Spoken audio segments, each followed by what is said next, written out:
Well, hello, Davis and Rachel Carmen of Apology Educational Ministries coming to you this week for the second week in a row. Last week we did some videos. One was for those that are homeschooling, our normal audience.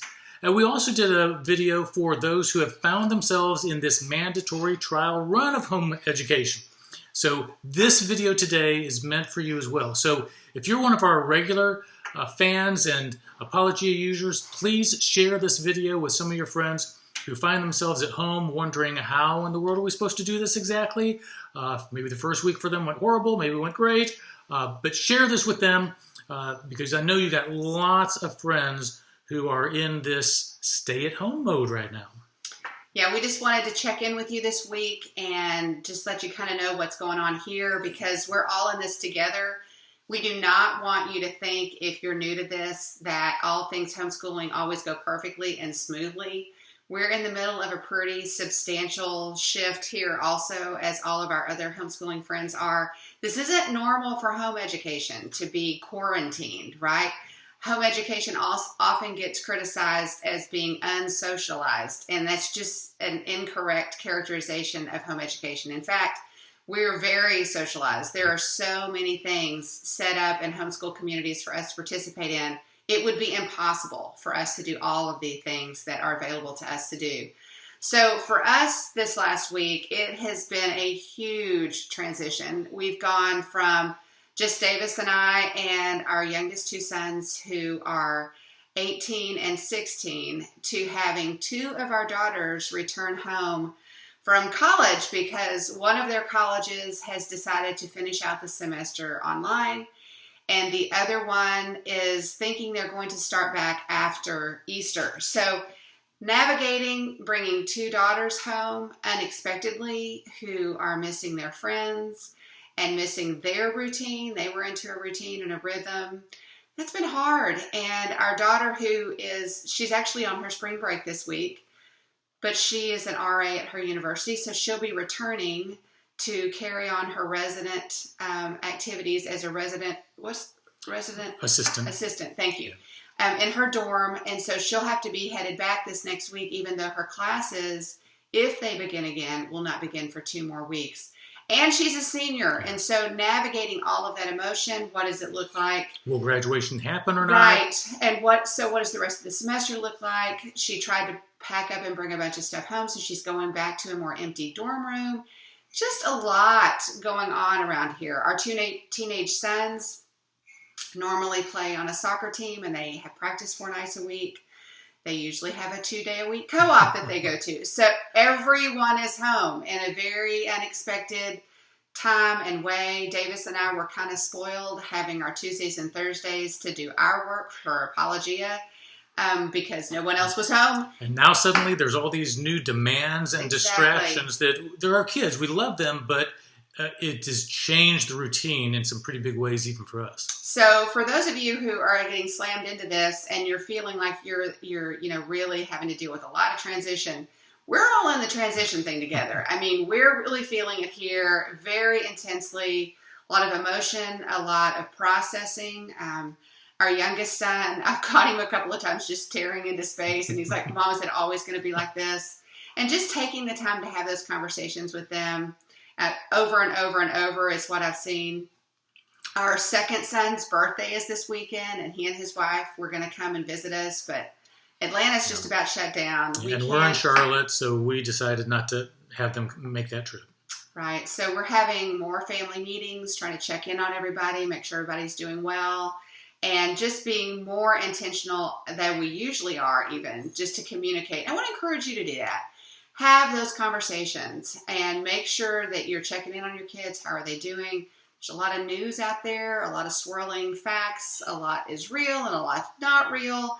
But having those conversations together, I think, is really, really super important. Yeah, so one of the things we wanted to do as well is just we want to check on you. We want to encourage you and affirm all the feelings that you're having that are very real and all the changes in your life. So I have a few questions for you. How did last week go? How's this week started? Have you found yourself with loads of extra time? And I assume that's the case. That's most of what I'm seeing, on Facebook and in other conversations that I'm part of, that people are finding themselves with an inordinate amount of time. And you can't even go to the TV and watch sporting events. You certainly aren't going out to activities and extracurricular events. So what are you doing with that time? Are you finding that creating a slower pace? Are you finding yourself potentially bored and daydreaming like our son has found himself doing more than normal?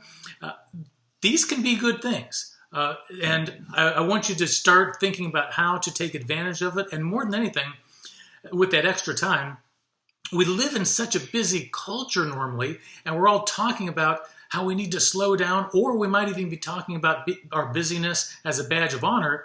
And so let this forced slowdown be something that we say, hey, okay, I think this is what I always want.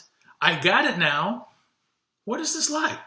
Would I really thrive in this? And I bet you would. So pay attention to that.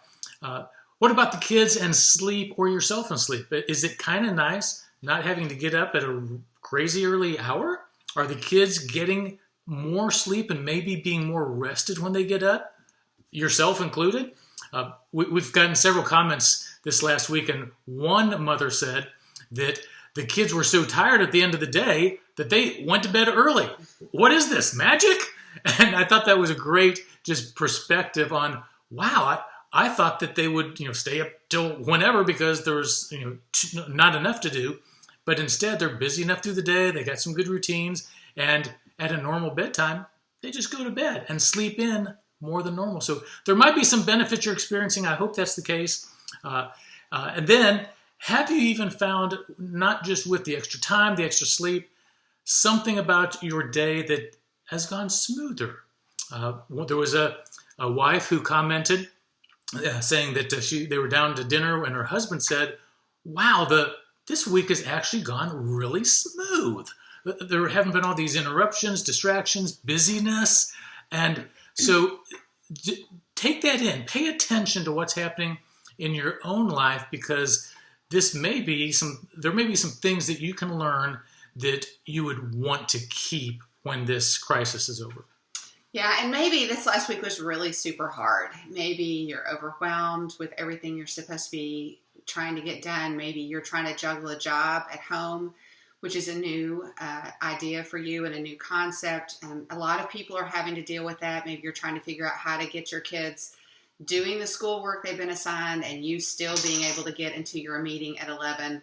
We totally understand that, right? I mean, the kids don't have to be toddlers to interrupt you when you're trying to get into a Zoom meeting. That's just real life. So I understand the stress. When we first started homeschooling, I did not want to do this. I felt like that I was forced to do something that I didn't want to do, and I was pretty upset about it for a long time. And I just want to encourage you, you're in the middle of an opportunity. If we can just shift how we're all seeing this. I mean, yes, it is frustrating. Yes, we would like to be able to go and do the things we did before. But I really think this is an opportunity if we can take advantage of it. So if we can lean in and let go of some stuff and really just take some personal analysis of maybe there's some things that we are doing to contribute to the stress level. I knew that I found that I was holding on to things that didn't matter, holding on to things that I could let go of. I just didn't want to, right? So if you're in that stressed, overwhelmed place, you don't have to stay there. Do some self-analysis, see what you need to change, and see what you can rearrange so that you can make the best of this time. So we've had to make some adjustments of our own. So Rachel, what are some of the adjustments that we've made in the last week that have been a little surprising, even for neighbors or for ourselves? Yeah, so this was really interesting. So like I said a minute ago, we have 2 teenage boys who are used to doing soccer. Well, actually going to the gym early in the morning, which is and doing soccer in the evening. And doing soccer in the evening, which is awesome for all of that testosterone buildup that is naturally occurring when teenage boys, they have an outlet for that, for all that is manhood. And so it's been a really good thing for them to be able to go to the gym and go to soccer because it works it out of them. And they eat a lot of food. But on the other side of it gets all that out. Well, we realized about 3 or 4 days into this that we were going to have to create an outlet because the gym was closed and soccer was canceled. And so, but that didn't mean that our boys didn't still have a buildup of manliness. So Davis had mulch delivered to our house. And I think all of our neighbors were like, what are you thinking? In the middle of a crisis, you're getting mulch? What are you thinking? And one brave neighbor actually said to me, I was out there working in the yard, and she said, mulch pile, can you help me understand? And I've never met this woman before. I think she's new to the neighborhood. And I said, yeah, I can explain in very simple terms. I said, 2 teenage boys, soccer's canceled. And she goes, got it. Totally got it. And so that was kind of our answer to soccer being canceled. We felt like 2 teenage boys with pitchforks and a wheelbarrow and a big pile of mulch. They knocked it out this weekend. Yeah, so that didn't last very long. We're going to have to come up with plan B. But the point is, you may need to be creative with what you're doing. I mean, I don't think the correct response to your kids when they've got all this pent up energy is a remote control. I don't think it's just calm down. I think it's actually going to stand to have some creativity. You're going to need to be creative as you face these things. And our creativity ended in a mulch pile in our front yard. So do something like that. Go find a state park if you can find one that's open, or just hike around your neighborhood, or go in the backwoods, or do something. But we really do need to acknowledge that our sons and daughters are going to need an outlet for the stress, for the energy, for whatever. And we have the opportunity to help creatively meet that need. Yeah. This morning, on a funny note, Davis and I, so our local stores have been a little touch and go. So at this house, for reasons I will not go into today, we have to stock about 5 different milks. And I don't know, I miss the day. Allergies, preferences. Right. I miss the day when we just bought vitamin D. That doesn't happen anymore. So with everybody home, there are like literally 5 different kinds of milk on a really good day that I try to have available for everyone so we can actually have cereal. So they didn't have it when I went out the other 2 days. And of course, no one has had toilet paper, right? So Davis and I this morning decided after we did our exercise, not at the gym, on the driveway, we would go and try to see if we hit one of the local stores early, we could get the milk that our son needed for his cereal. So we go out, and lo and behold, we struck gold today. Yeah, we did. We got milk and toilet paper. And paper towels. Just saying. So again, we're laughing about the little things right now because it's fun, I think, to celebrate the little things. And I think these are the things: toilet paper on the shelf, milk in the refrigerator. Those are 2 things that surely we could agree we generally take for granted. Yeah. And now we're laughing about it. I mean, I think we need to laugh long and hard about that. We brought it into the house. The kids thought it was funny. I mean, these are things that we need to celebrate. But the best thing of yesterday, so we're spread out across 5 states. Different states. So we have 7 kids, 2 are married. Right. So yeah, that's how it is right now. So we're spread out.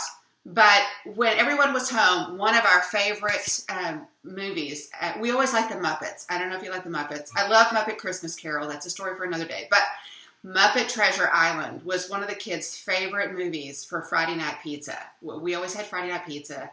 And so we would watch that movie. Well, yesterday, our son, who lives in Idaho, so he lives the furthest away with his wife and our grandkids, he sent a clip of the Cabin Fever song for all of us. We have a family chat that we do. And that was just hilarious. We were just all laughing about it. So again, I really think it's important at a time like this for us to find an outlet for our stress.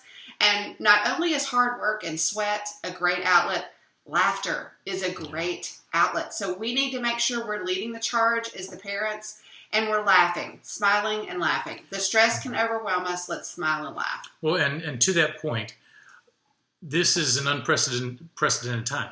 And assuming you're finding yourself at home, helping with the public or private school and online, maybe you're using it as a literal trial run of home education to see if you want to do it in the fall. Whatever your situation educationally, you're home with the kids right now. So here's what I would recommend to you and encourage you. Make this a great memory for your kids, because mom and dad, you're going to dictate how your kids view this 5, 10, 15, and 20 years down the road. So you're creative enough. I totally believe in you. You know your kids. Make all of this a memory that they look back on and say, "What? You know what? That was one of the best childhood memories I had when we were all stuck at home. What was it? Some kind of virus or something? I don't even remember the details, but I just remember this time that they say it was only 2 months, but it felt like a whole year because it was so awesome because we got to spend all this time with mom and dad. They were right there when I needed them. They went outside and played with me. I even got to be with my pet all day long. And who knows what you do, whether you intentionally play games, intentionally go on hikes, intentionally do some family readings together. What you can be creative here.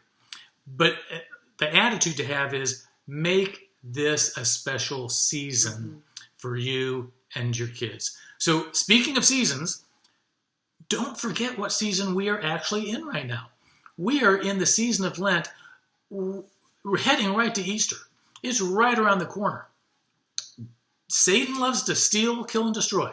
Do not let him steal this season or the Easter and the hope that it represents. So make sure that you're also having those discussions, having those Bible readings, having some prayer time. What a great opportunity with all this time to get on your knees with your family for 5 minutes, 10 minutes every day and create a whole new sense of dependence on God and devotion to God. Because whether or not there's a virus, whether or not the stock market's up or down, whether or not soccer is on or off, God is worthy of our praise. He's worthy of praise in the storm. He's worthy of praise in the sunshine. That's irrelevant. So don't forget that we're in a season of Lent leading up to one of the greatest Christian holidays of all, and that is Easter and all the life and the full life in Christ that it represents. And if you would also take another dare, if you would just write a few things down about this time. We've mentioned it a couple of times here. We actually walked through 22 months of unemployment before all the kids were gone.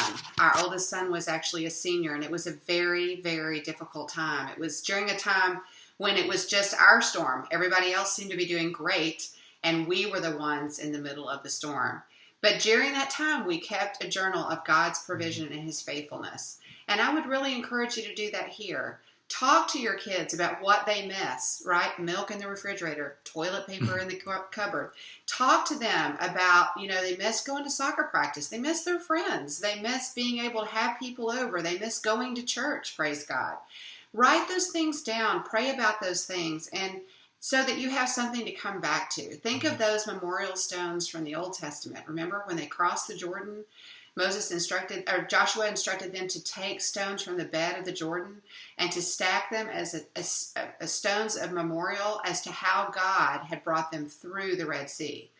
Look, God's going to get us through this.